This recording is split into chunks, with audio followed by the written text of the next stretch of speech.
Get my 6.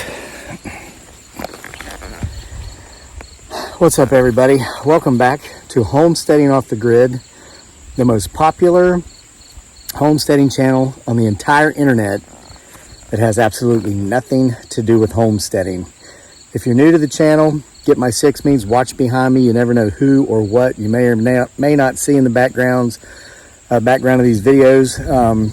So quick update. I've been away for a few days. I didn't want to come on here and rant about our issues here with the public schooling, and which is no longer a part of our lifestyle. So I wanted to give you an update of where we stand. Again, our county school system took our busing away from everybody who lives further than 15 minutes outside of the city. This year, they told us with 2 weeks notice. It affected 1,000 families in my county alone, here in Central Virginia. We were expected to, in our case, if I were to drive my son to and from school every day, that would be a 20-hour non-paid work week for me just driving. And I pay a lot of money in taxes. I pay more money in taxes each year than the average American household earns in total income. And I'm not boasting. I don't say that to boast. I say that to point out that I'm not receiving the services that I fully pay for through taxation. So, not going to do it. So we have pulled him out of the public schools. He will no longer be attending public schools. And again, I'm going to say some wonderful things about his new education place. I'm not being paid to promote them. They have not asked me to promote them, and I haven't told them I'm going to plug them. I'm just bringing you up to speed. We're doing K-12 Private Academy. Simple website to remember. You can go k12.com. We're taking the private option, which costs us $6,000 a year, because we're fully planning on living an international lifestyle going forward. My wife, my beautiful bride, Dearly, aka Giggly Girl. I heard footsteps. And other than that footstep, everything else just got really quiet, except this cricket over here. So anyway, my wife, Dearly, Giggly Girl, she's Filipina. Our son's biracial. He was born in the Philippines. I lived there for 6 years. Came to the U.S. 3 months before he started kindergarten. It's funny, we came because we wanted him to have first world opportunities, so we left the third world country. Now here we are, and greatest nation on earth, I'm still convinced, but struggling so much with leadership and economic environment to where we are now performing like third world countries as far as services go, or at least lack thereof.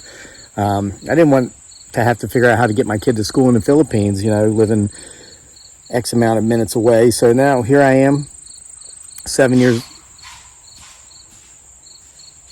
Okay, that was a deer snorting. I just didn't see where it was. I think it was behind the camera down that way. So anyway, so we're going with K-12 Academy. We're paying for the private academy $6,000 a year. They'll allow you to make installments if you want to, like $600 a month for 10 months. But if you do the public route with that company, it's free. You don't have to pay for it. I believe, the way I understand it, is the tax dollars that are going to your child's public school because your child attends that public school get diverted from the public school and sent to K-12 if you pull your child out of the public school. So a question I asked the administrators when I was considering this as an option, I asked this of K-12. I said, will you attempt to inform my son, who's very much a boy, that if any time he decides he wants to be a girl, he can be, and that if anybody doesn't view him as such, that they're a bigot? And they said, sir, we are here to educate. We are here to instruct on curriculum, and we will provide your child with the best education that he can get. Anything aside from that is none of our concern, and you'll need to seek outside sources for any sort of help you feel you might need. Our goal is exclusively to educate your child based upon the curriculum of his grade level. And I said, sir, you just answered the question the way I wanted it to be answered. And we got him signed up that day. He was accepted. We paid our tuition. He's currently in what's called a soft start. None of the coursework actually counts until closer to the end of September. We are doing things daily. What we've done is we've set up his online account. My online account is his learning coach. And let me explain how simple that is. We're going into the accounts daily. He's already doing tutorials that simulate the curriculum he'll be graded upon. So they say that this is going to take 4 to 6 hours a day of your child's time, and they say that it's going to take 2 or 3 hours a day from the learning coach's time. That's me. That's not necessarily accurate. Me, my wife, and our son have had a couple of wonderful interactions with Daniel's homeschool teacher. We did a conference call with her just a few nights ago and talked for almost an hour. Wonderful, highly qualified woman, graduated from Wheaton Private University with a master's degree in education. She's been teaching since 1974.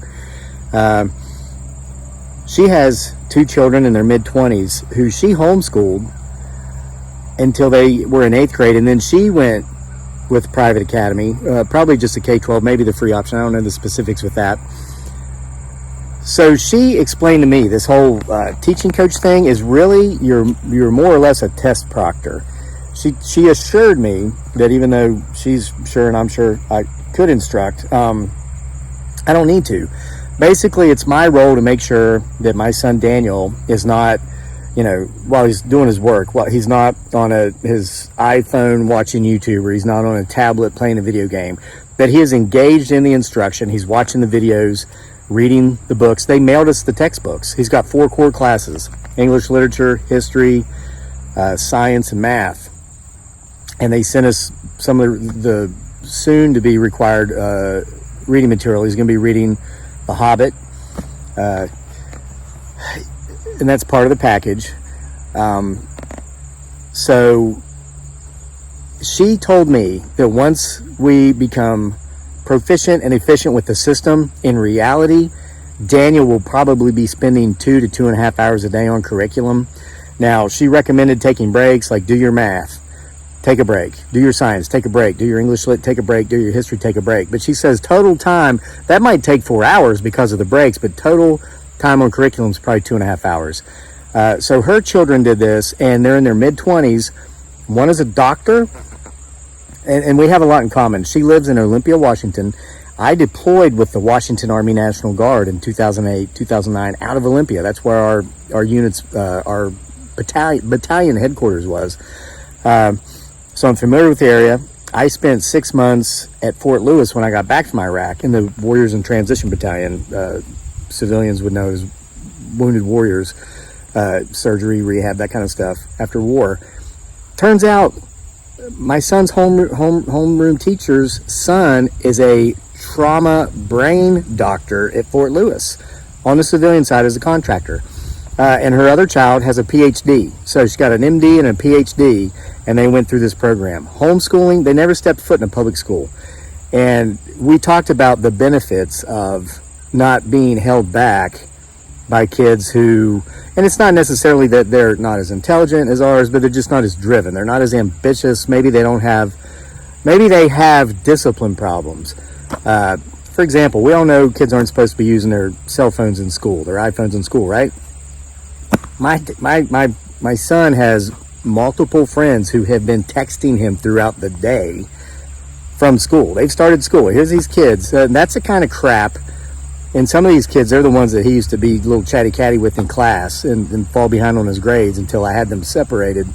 Now Daniel doesn't get those texts and he doesn't respond because we have certain rules in our house that we implement that clearly some other families don't. Our son's not allowed to have his cell phone until after 4 p.m. His time is limited. He's not allowed to watch YouTube or play video games until after 2 on the weekends, after 4. And on weekdays during the summer and during the school year, he's not allowed to play video games during the week. He can play on the weekends, and nothing graphic, nothing violent, no war. And this is just something we've always done, and it's never been a problem. It's never been a problem with him. So he's sitting down, he's on his laptop, he's enjoying the curriculum, and he's blowing through it in no time. And I don't have to do anything more than, I don't, because I work during the day with the social media content creation, with my writing, with my reading. When I go, like I've been working the last couple of days on the front porch in the hammock. I love it because it feels like fall has finally come to Virginia. This extreme heat has kind of moved out. The humidity's moved out. So I'm working outside, taking in this fresh air. I'll go in the house every 30 minutes or so to get maybe a coffee or a water. Just check on him, and he's doing his work. So it's too easy. I wish we had made this decision sooner. I felt basically this K-12, and again, K12.com, not sponsored.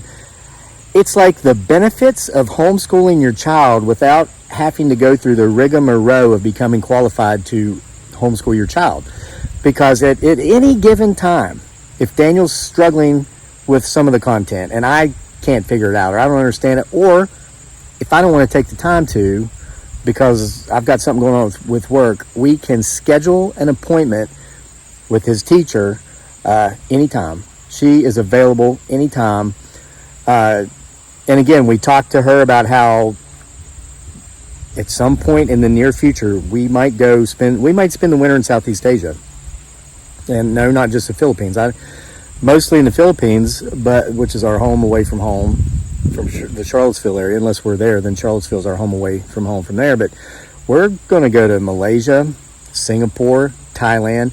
So while my son's peers are in a classroom being taught world cultures by teachers who have never left the country, many of whom maybe never left their hometown except for the 4 years it took them to be away at college to come back and teach, my son is going to be living world cultures, among world cultures. That's real life. This is experience. This is where wisdom comes from. This is where, knowledge, that comes from a book. You can read a ton of books. I love books. I'm a writer. Hey, I pay my bills off of books. Buy my books. Go to Amazon or get some autographed copies from Etsy's. I'll put the links in the description box of this video. And I love to read. At times, I read up to 10 novels a month. But wisdom is the result of experience. Look that word up in the textbook or in the dictionary. You get all these people, these ivory tower types, spend 50 years in college, but never really go out and experience anything in the real world. They're so smug with themselves, think they're the smartest people in the world, but they actually have no real world experiences. Now, how are you supposed to teach somebody else something about the real world when you've never been out there? So we talked about. My son literally is spending less time on his curriculum now than he was spending riding the bus to and from school. It was an hour and 15 minutes one way on the bus. It's like 40 minutes for me, 45 driving, but with all the stops, they would pick him up at 7:30 and he would get there about 10 minutes till 9. So what is that, an hour and 20 minutes? 2 hours and 40 minutes of total bus time because of all the stops to pick up the other children. He's spending 2.5 hours now on curriculum. Less time on curriculum than he used to spend on the bus. It's insane. And his homeroom teacher was telling us about how when her children were doing this program, when they were still, before they were grown. There's another deer. Well, I saw that one. That one was coming out of the woods, I guess, but then it saw me sitting here. The bucks are getting ready to go into rut here real soon. That means breeding season for deer, for those of you who don't know much about wildlife. So they're getting really crazy around here. Just yesterday, we saw a spike with horns this long chasing two does. That was actually at football practice, Daniel's flag football practice. It's big spike bucks chasing these two does right across the football field while we're practicing.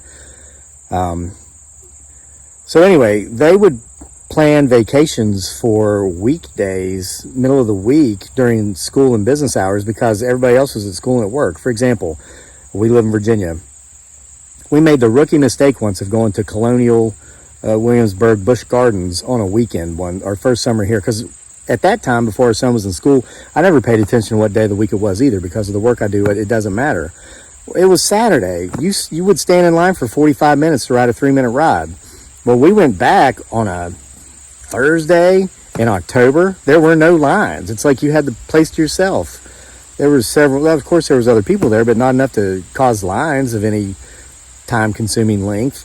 So that's a freedom that you get. And even if you're not going to be traveling overseas and spending your winters in the tropics and stuff like we are.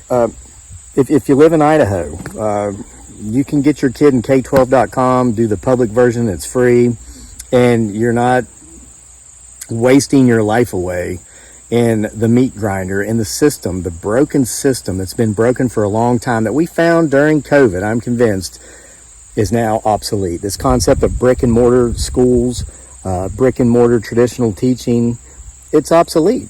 The nation went for a year and a half virtual schooling. I mentioned my sister went from being a public school teacher. She stayed on as the virtual teacher for the public school. Private virtual schools started scouting her. Her state does have a teachers union, so she was able to go in and collectively bargain. She said, hey, look, they're offering me this, you're paying me this. How are we going to fix this? Well, they met what they were offering. Well, they came back at her again this past year, and with such a difference in income, her public school system could not, despite the best union representation she had, they simply couldn't match it. So she says, bye-bye. And now she's working for one of these virtual private schools. So it's changed. The landscape has changed. And if traditional schooling does not fit your family's lifestyle anymore, if you're tired of the fact that they no longer educate as much as they indoctrinate, you have an alternative. You know, it's funny. I mentioned how last year my son, who's biracial, was pulled into the guidance counselor's office and asked what it was like to go to school with all these white kids.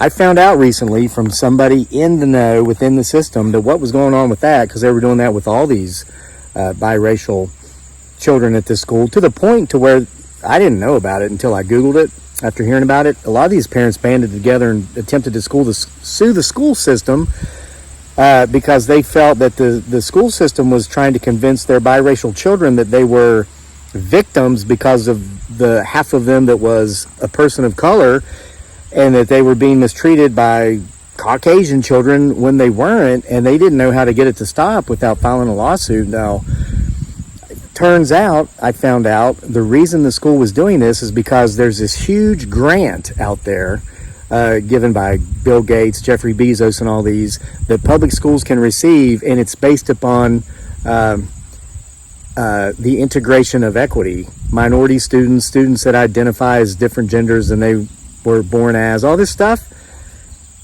This person told me that's what the school was up to. They were trying to get some of that money. They didn't. So anyway, if you're tired of that kind of stuff and just don't want to deal with it, and you want your child to simply be educated on the curriculum and then get your life back, come and go as you please, check out K12.com. Again, it's free. They have a free option. We're doing the paid private one so we can travel overseas. So that's the update. It's going so well. I swear I wish we'd have done this sooner. I'll keep you updated. I mean, I might not make a video every day. Got a lot going on, getting ready for some trips.